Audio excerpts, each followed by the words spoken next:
These are the faces of India's national shame. Tens of thousands of them hounded out of their homes, and all because of this, their faith. They're Christians, and in India that's rare. Soldiers now stand guard outside the makeshift camps they've been forced to flee to. Hindu hardliners want these people dead, for no other reason than their religion.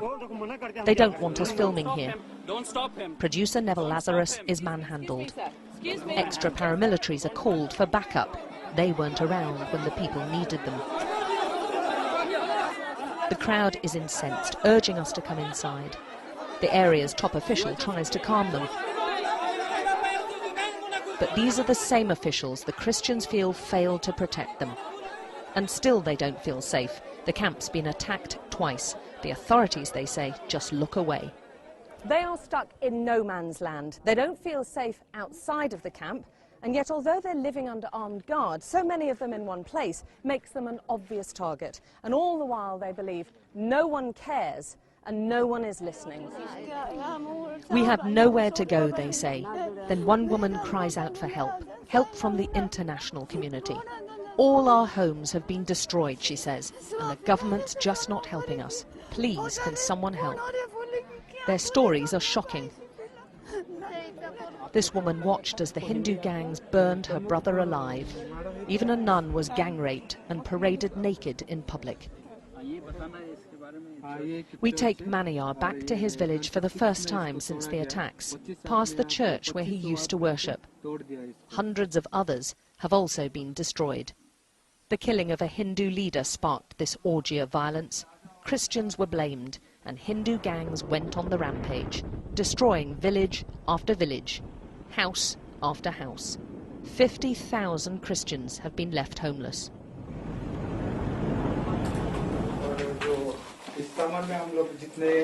Maniyar's home is barely recognizable, with walls smashed in and every room trashed. Even the family Bible was ruined, and all their belongings were just set on fire. He, his wife and 3 children have nothing left but the clothes they fled in.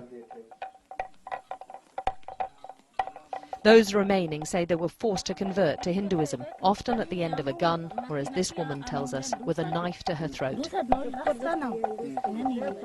The conversions are continuing. These pictures were filmed by a Hindu cameraman. The Christians renouncing their religion each have a tikka mark placed on their forehead to signify the change in their status. There's also ceremonial burning of Bibles, hymn sheets and Christian booklets. These Christians insist their conversions are all voluntary, but they know now they won't be targeted.